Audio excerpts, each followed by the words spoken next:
El Dios de toda gracia y todo poder, por Cristo Jesús, Señor del mundo y de la Iglesia, nos llama a reunirnos como un solo cuerpo, para edificarnos como Iglesia viva y enviarnos al mundo para dar testimonio de su palabra.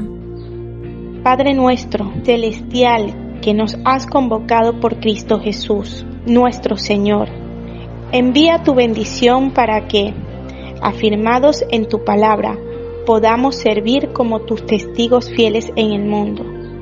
Por ello te pedimos que, en este día, podamos llenarnos con tu Espíritu Santo, que renueve nuestras fuerzas, selle nuestros labios con tu Evangelio y llene de alegría nuestro corazón. Amén.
Tu reino, Señor, está allí donde hay hombres y mujeres que escuchan la voz de tus profetas, que escuchan la voz de tu Hijo Jesús, que escuchan en definitiva tu palabra. Tu reino viene allí donde hay hombres y mujeres con coraje para apostar por Él, por la fuerza de su amor sin defensa. Tu reino se hace visible bajo nuestros ojos, bajo nuestras manos, cuando vamos donde tú nos envías y creemos en la fuerza de las acciones modestas. Danos, Señor, la confianza en tu palabra y en tu fuerza, y creeremos que lo imposible de este mundo es posible para ti, porque tú eres el Dios de la promesa y nos has mostrado tu fidelidad. Amén.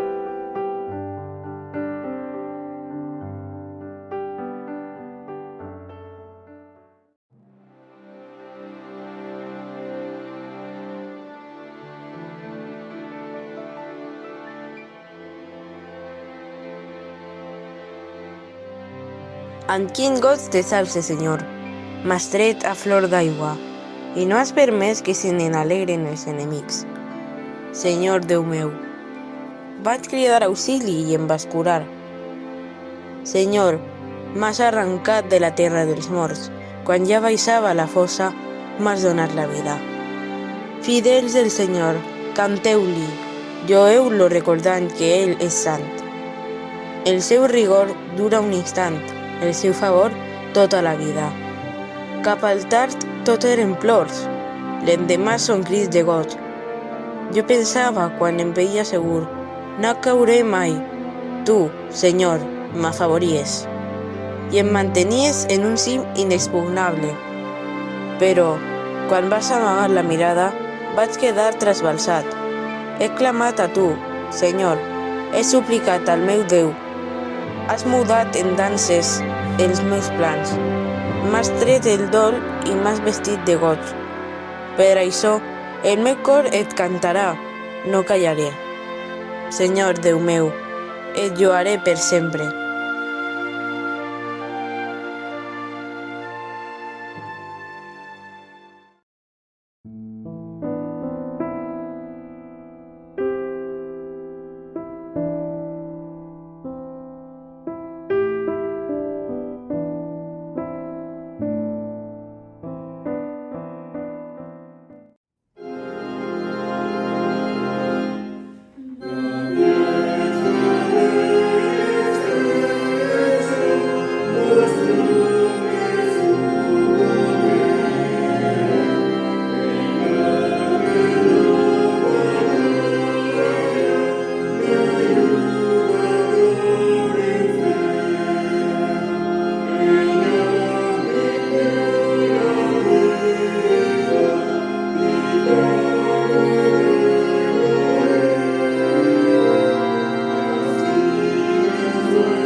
Creemos en Dios como Padre protector, que cuida nuestros pasos, que nos guía en las noches de temor y es amigo en los días de poca esperanza. Creemos en Dios como Madre acogedora, que entiende nuestras limitaciones, que apoya nuestros sueños soñados y mantiene nuestras esperanzas. Creemos en Dios como Señor y Salvador, que nos cuida cuando nos equivocamos, que nos enseña el canto de la victoria y que susurra palabras que nos da el coraje de vivir. Creemos en Dios como espíritu, viento que calma la irritación de lo cotidiano, que anima los corazones fatigados y le da sentido a todo aquello que los ojos no ven. Creemos en Dios más allá de las religiones y dogmas, más allá de las palabras y definiciones, más allá de mí, de ti, de nosotros. Creemos en Dios de la forma que sabemos creer.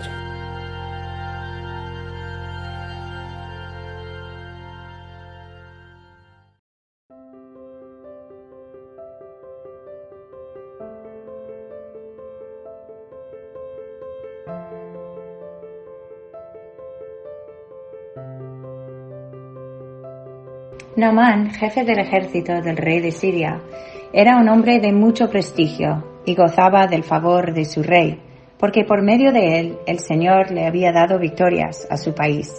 Era un soldado valiente, pero estaba enfermo de lepra.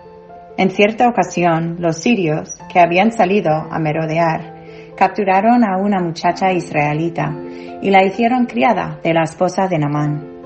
Un día la muchacha le dijo a su ama: «Ojalá el amo fuera a ver al profeta que hay en Samaria, porque él lo sanaría de su lepra».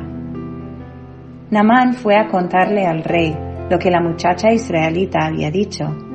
El rey de Siria le respondió: «Bien, puedes ir, yo le mandaré una carta al rey de Israel».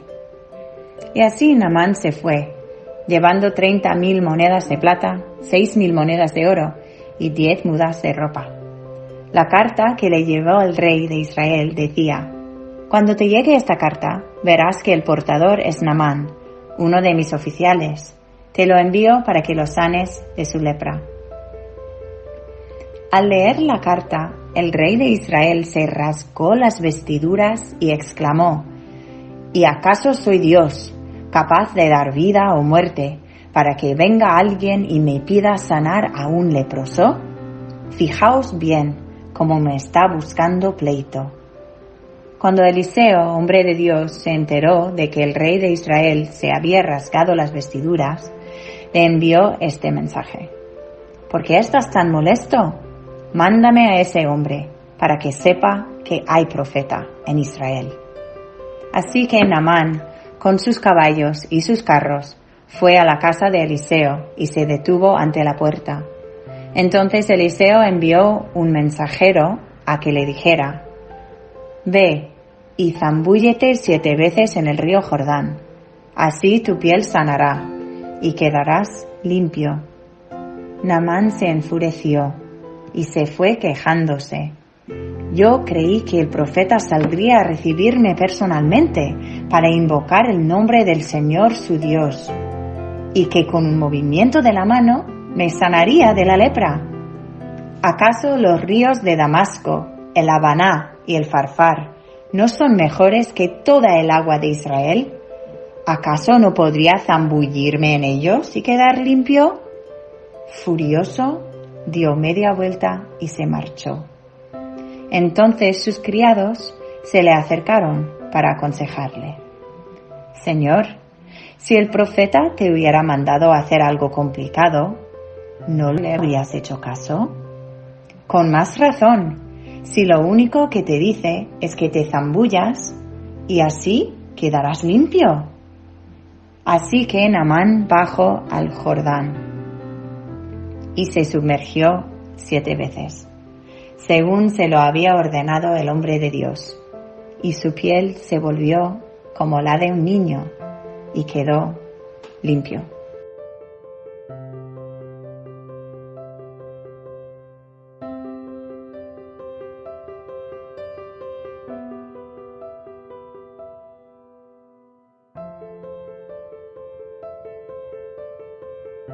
Hermanos, si alguien es sorprendido en pecado, vosotros que sois espirituales debéis restaurarlo con una actitud humilde.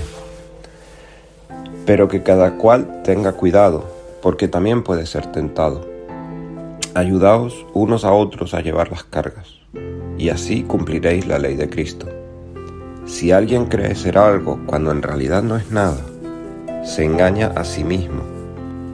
cada cual examine su propia conducta, y si tiene algo de qué presumir, que no se compare con nadie, que cada uno cargue con su propia responsabilidad.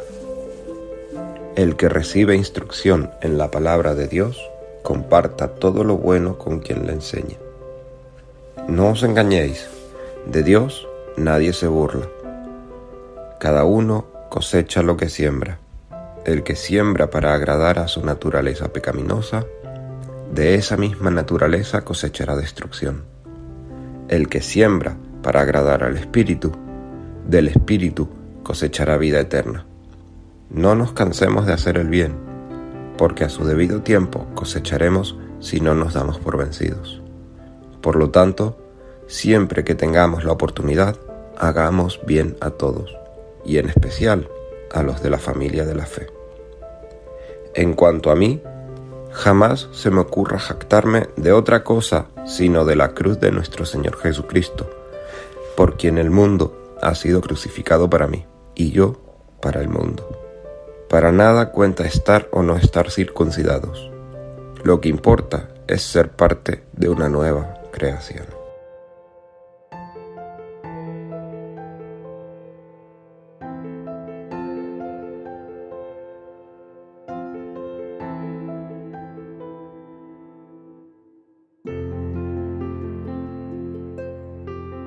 Después de esto, el Señor escogió a otros 72 para enviarlos de dos en dos delante de él a todo pueblo y lugar a donde pensaba ir. Es abundante la cosecha, les dijo, pero son pocos los obreros. Pedidle por tanto al Señor de la cosecha que mande obreros a su campo. Id vosotros, sabed que os envío como corderos en medio de lobos. No llevéis monedero, ni bolsa, ni sandalias, ni os detengáis a saludar a nadie por el camino. Cuando entréis en una casa, decid primero, paz a esta casa. Si ahí hay alguien digno de paz, gozará de ella, y si no, la bendición no se cumplirá. Quedaos en esa casa y comed y bebed de lo que ellos tengan, porque el trabajador tiene derecho a su sueldo, no andéis de casa en casa. Cuando entréis en un pueblo y os reciban, comed de lo que os sirvan. Sanad a los enfermos que encontréis allí y decidles, el reino de Dios ya está cerca de vosotros. El que os escucha a vosotros me escucha a mí, el que os rechaza a vosotros me rechaza a mí, y el que me rechaza a mí rechaza al que me envió. Cuando los 72 regresaron, dijeron contentos, Señor, hasta los demonios se nos someten en tu nombre. Yo veía a Satanás caer del cielo como un rayo, respondió él. Si os he dado autoridad para pisotear serpientes y escorpiones y vencer todo el poder del enemigo, nada os podrá hacer daño. Sin embargo, no os alegréis de que podáis someter a los espíritus, sino alegraos de que vuestros nombres están escritos en el cielo.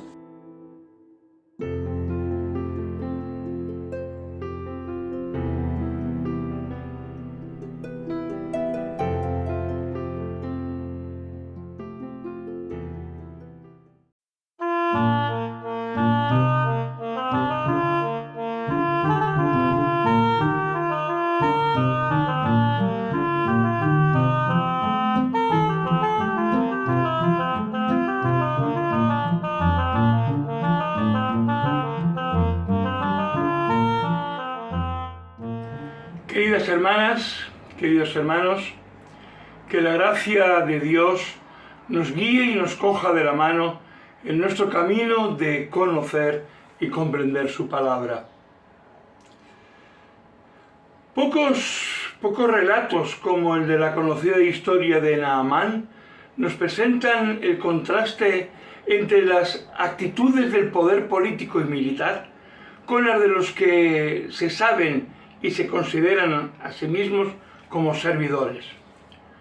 Un relato en el que se entremezclan y se entrelazan los mundos del poder, representados por el jefe del ejército sirio, Naamán, y los reyes de Siria y de Israel, y el mundo de los que viven su vida en el servicio a los demás, sea ese servicio vocacional o incluso impuesto, y representado en el relato por el profeta Eliseo, la esclava israelita y los criados del propio Naamán.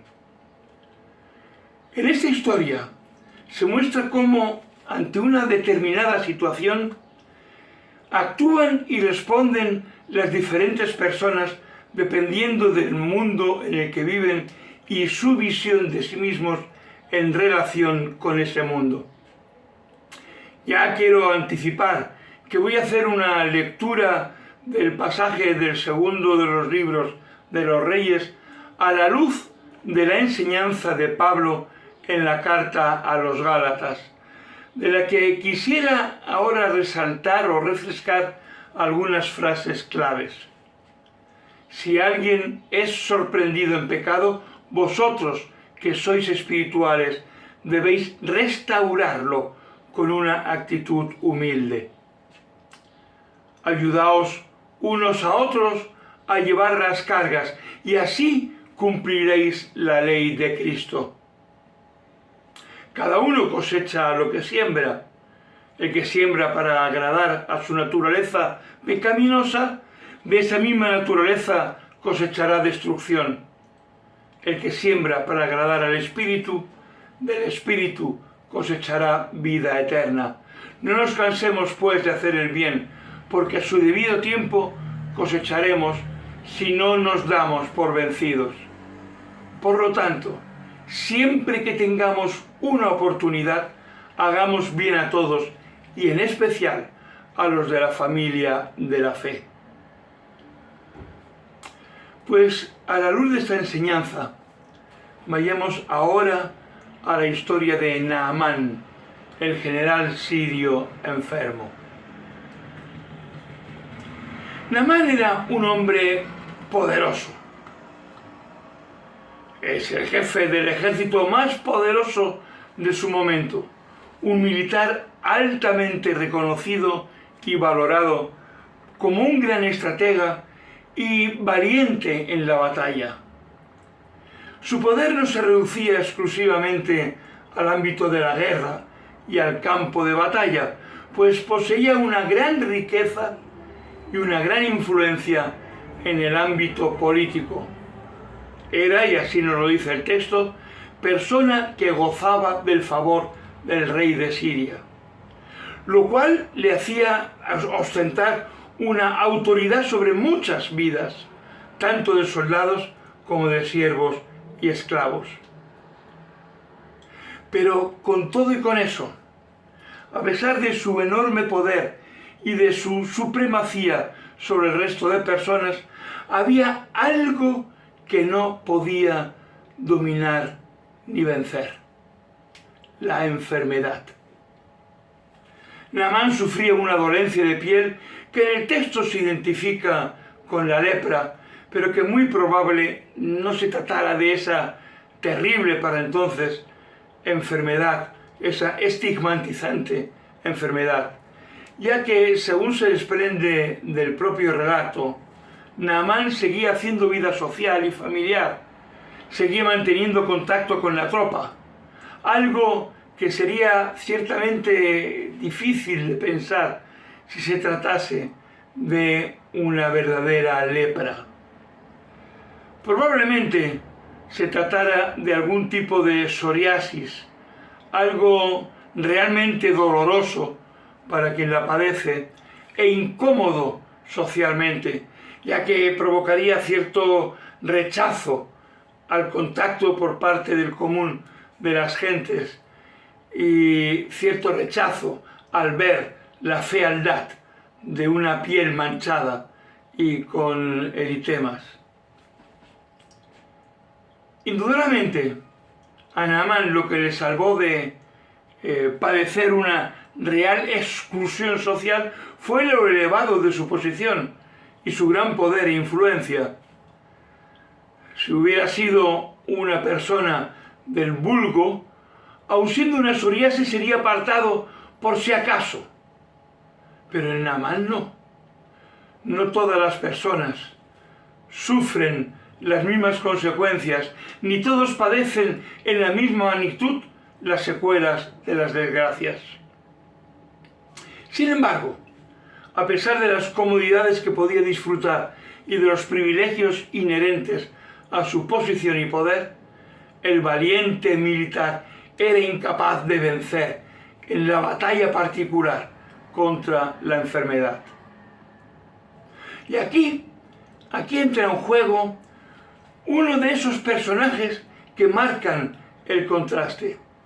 La joven israelita que había sido hecha prisionera y que la habían destinado a servir como esclava de la esposa de Naamán.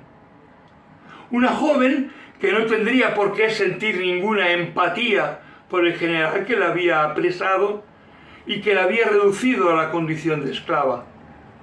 Y por lo tanto podría haberse ahorrado la indicación de que acudiera a ver al profeta que hay en Samaria, porque él lo sanaría de su enfermedad. Esta esclava conocía el remedio que Naamán necesitaba y lo compartió con él, con quien era su enemigo. Para ella, en ese momento, no hay poderosos ni fuertes, hay necesitados de alivio en su sufrimiento. Y responsablemente actúa en favor del necesitado, aunque éste sea su enemigo.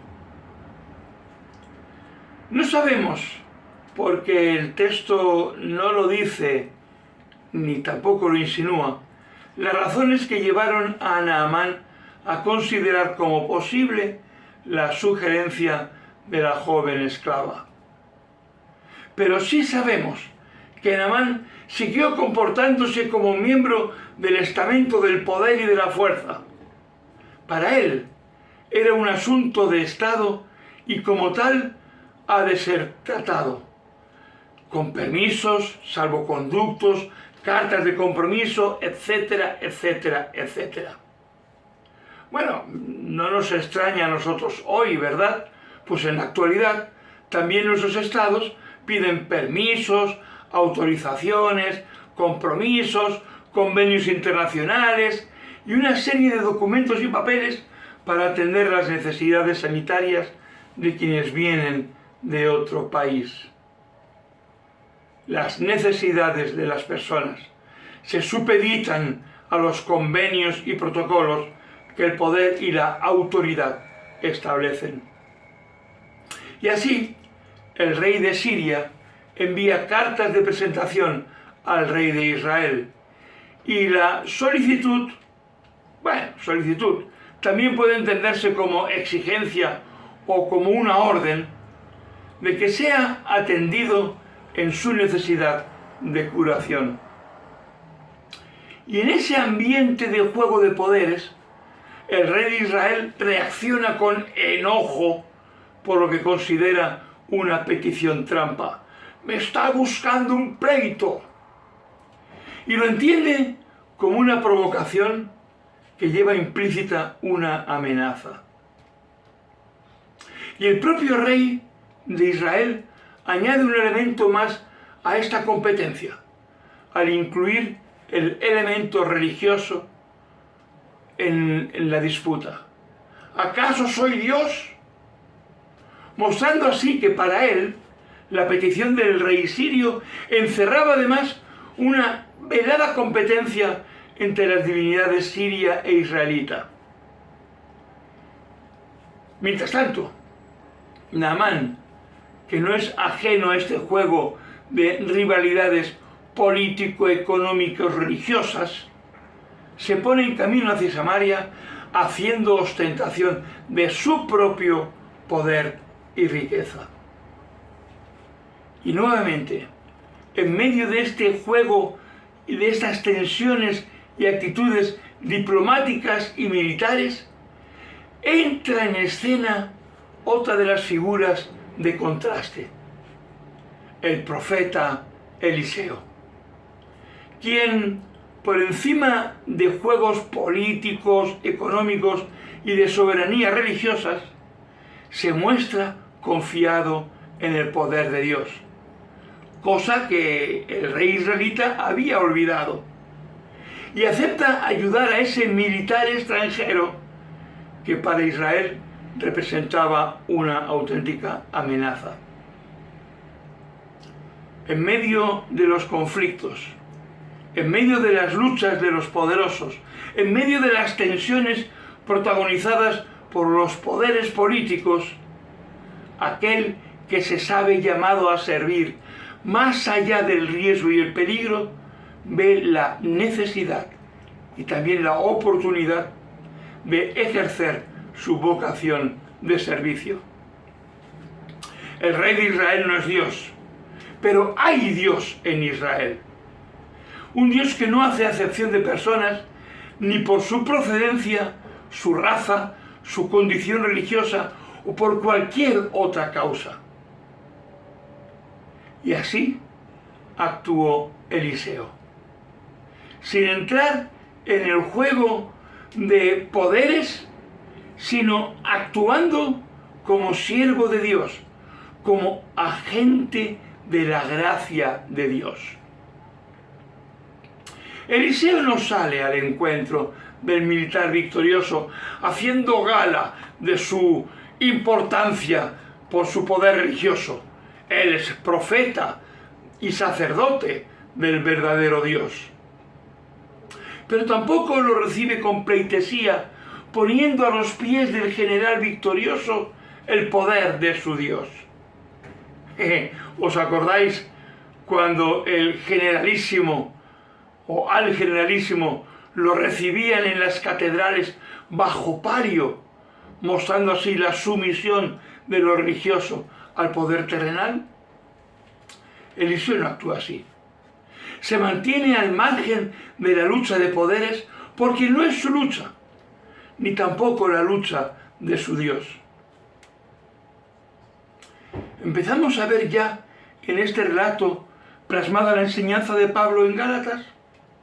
Si alguien es sorprendido en pecado, vosotros que sois espirituales debéis restaurarlo con una actitud humilde.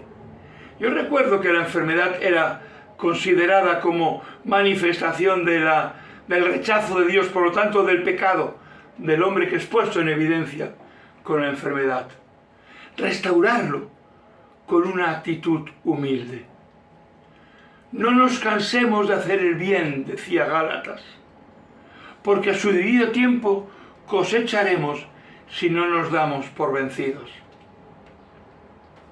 No entendáis de mis palabras que el autor del libro de Reyes conocía lo escrito por el apóstol Pablo a la iglesia de Galacia.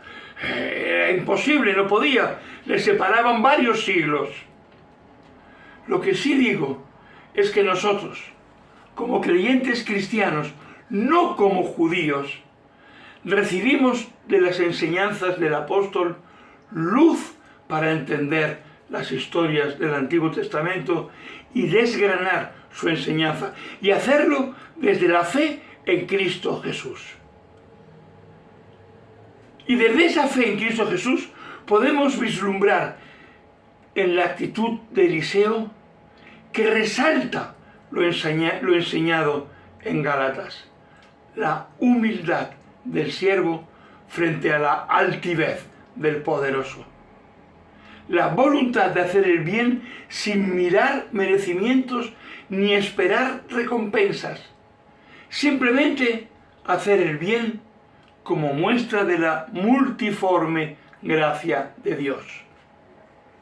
Porque por gracia hemos sido sanados y salvados para anunciar la sanidad y la salvación por gracia. Naamán en un principio no lo entendió. Siguió sujeto a las reglas del juego del poder. Por ello esperaba una manifestación poderosa del Dios de Eliseo. Manifestación que se tendría que representar mediante una puesta en escena grandilocuente. Y se sorprende de que Dios lo único que le pide es que confíe. Yo creí que el profeta saldría a recibirme personalmente para invocar el nombre del Señor su Dios y que con un movimiento de su mano me libraría de la lepra. ¿Es que acaso los ríos de Damasco, el Habaná y el Farfar ¿No son mejores que toda el agua de Israel? ¿Acaso no podría zambullirme en ellos y quedar limpio? Pero es que no hay magia. No hay magia. Hay fe. No hay poderes ocultos en las palabras misteriosas. Hay el poder de la acción de Dios mostrada por la palabra del profeta. No son los gritos, ni los gestos, ni las formulaciones de los sanadores, por muy cristianos que estos se presenten, ni tampoco la fe y la sabiduría del ritualista, sanador, predicador. Tampoco es ello lo que otorga la salud o la salvación, sino la gracia de Dios actuando en el ser humano por amor de Él.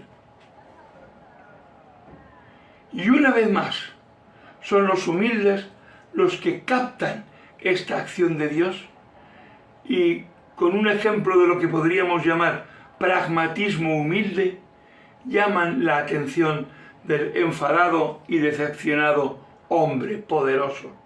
Señor, si el profeta te hubiera mandado hacer algo complicado, ¿no le habrías hecho caso? Naamán fue finalmente sanado, porque dejó el juego del poder y aceptó el favor y la gracia de Dios. Frente a las luchas y las artimañas del poder, sea este político, económico, social o religioso, o una mezcla de todos ellos que viene a ser lo más normal, la acción sencilla y humilde de servicio y amor al prójimo pone de manifiesto la voluntad salvífica del Dios amoroso y misericordioso con quien sufre. Os recomiendo que ahora, con calma, en casa, sigáis leyendo la historia de Naamán. Ocupa todo el capítulo 5 de este segundo libro de los Reyes.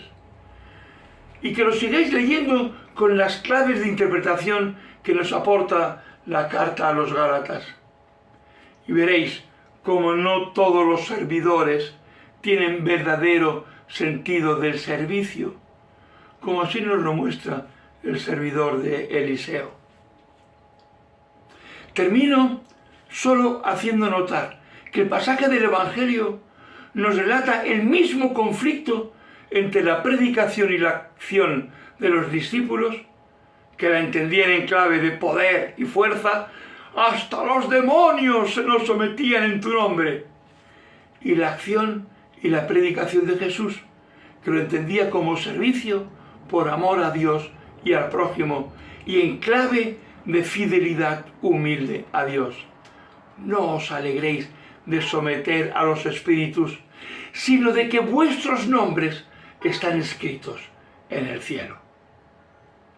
Que así sea también en nosotros. Amén.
Amado Padre, qué gozo poder llamarte así, porque vivimos tiempos difíciles y nos sentimos tan necesitados de tu protección. Estamos agradecidos porque sabemos que, a pesar del mal que nos rodea, tú no te rindes y sigues brindando a esta triste humanidad nuevas oportunidades para volver al buen camino. Te damos gracias porque tú nos das las fuerzas para seguir firmes en el compromiso en pro de la justicia, porque alientas nuestra esperanza. Sabemos que tú eres fiel y que tus promesas se cumplen, y tú has prometido un mundo nuevo donde reine la paz. Gracias, porque toda acción que realicemos en cumplimiento de tu voluntad sabemos que dará buen fruto. Gracias por todas las personas que, movidas por tu amor, se involucran en acciones solidarias, por todos aquellos que sostienen a los que necesitan ayuda, ánimo, consuelo. Te pedimos perdón por ser parte de una sociedad en la que tanto nos cuesta encontrar soluciones sin recurrir a la violencia. Perdón por las guerras, por la opresión, por las humillaciones a las que muchos son sometidos. Te pedimos sabiduría y sensatez para los que tienen el poder de tomar decisiones que condicionan la vida de tantas personas. Te pedimos por los enfermos, por las víctimas de la guerra, por los hambrientos, por los desarraigados,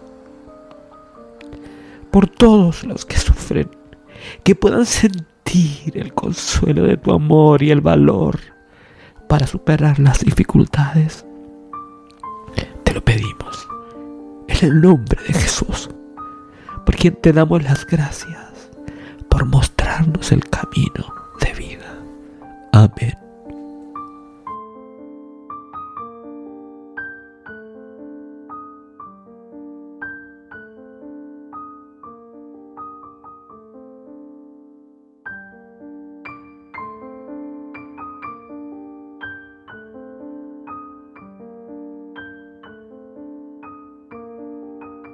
Y terminamos este tiempo de acción de gracias y de intercesión uniéndonos en la oración que aprendimos de nuestro Señor Jesús.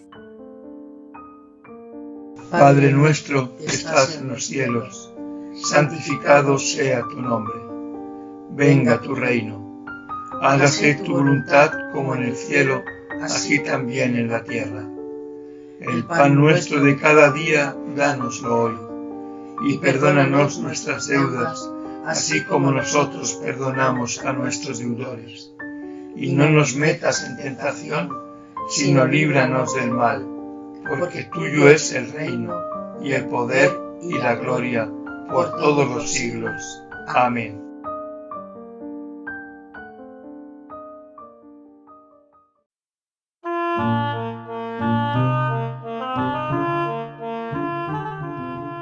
Celebramos la vida, celebramos la resurrección.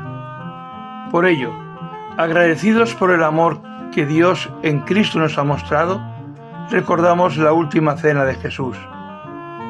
El recuerdo de la entrega de Jesús y la certeza de su resurrección afirman nuestra esperanza en la vida nueva, en la vida eterna. Como dijo el apóstol Pablo, cada vez que comemos del pan y bebemos de la copa, anunciamos la muerte del Señor hasta que Él venga. El recuerdo del pasado y la esperanza del futuro se unen en este acto.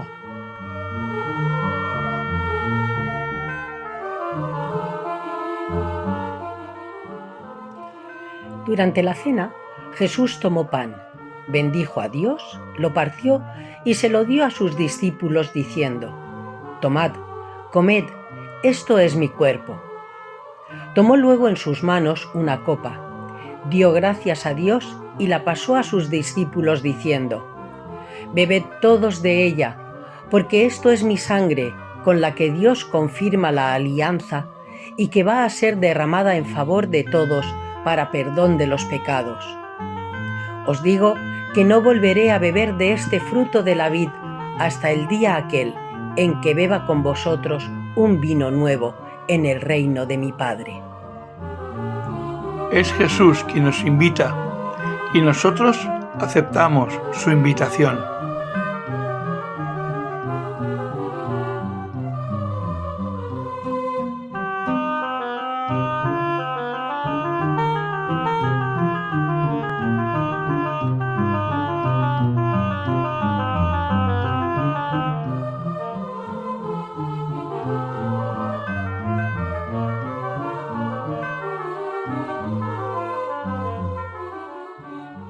Gracias, Señor, por este pan y este vino que mantienen viva en nosotros la memoria de tu entrega para darnos vida.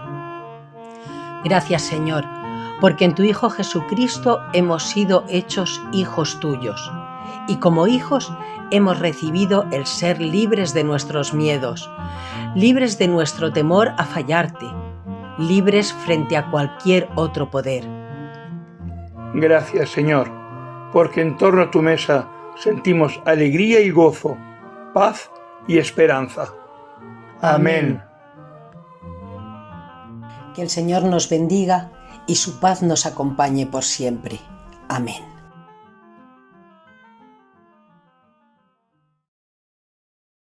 Presentamos nuestras ofrendas al Señor, conscientes de nuestra responsabilidad con Dios y su Iglesia, y guiados por el Espíritu en el sentimiento de entrega y solidaridad.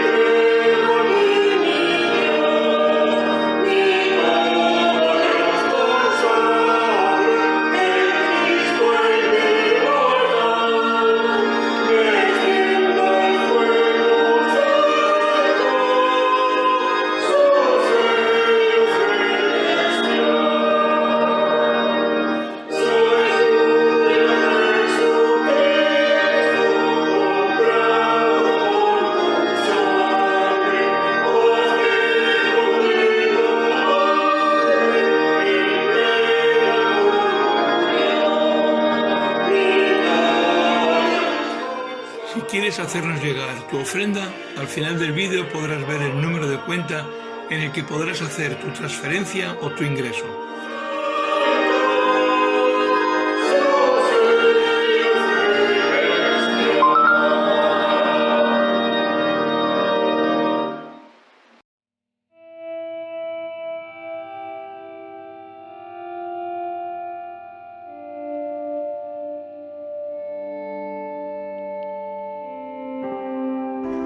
Si crees que la sonrisa es más fuerte que las armas, si crees en el poder de una mano tendida, si crees que lo que aúna a los hombres es más fuerte que lo que los separa, si crees que ser diferente es una riqueza y no un peligro, la paz vendrá.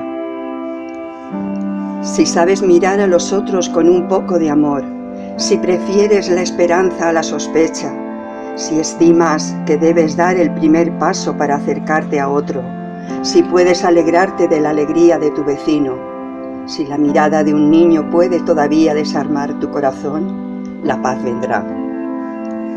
Si la injusticia que padecen los otros te duele tanto como la que tú sufres, si sabes dar gratuitamente un poco de tu tiempo y de tu amor, si sabes aceptar que el otro te haga un servicio, si crees que el perdón va más allá que la venganza, si sabes cantar la alegría de los demás y danzar su fiesta y permanecer con la sonrisa en los labios, si sabes aceptar la crítica sin defenderte, si crees que los demás te pueden ayudar a cambiar, la paz vendrá.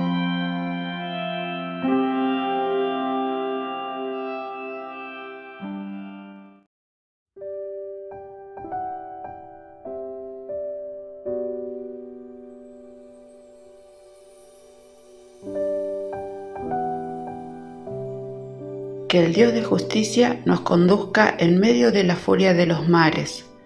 Que el Dios solidario renueve la fuerza de nuestros sueños. Que el Espíritu de paz nos guíe a aguas tranquilas donde reina la justicia, la solidaridad y la paz. Amén.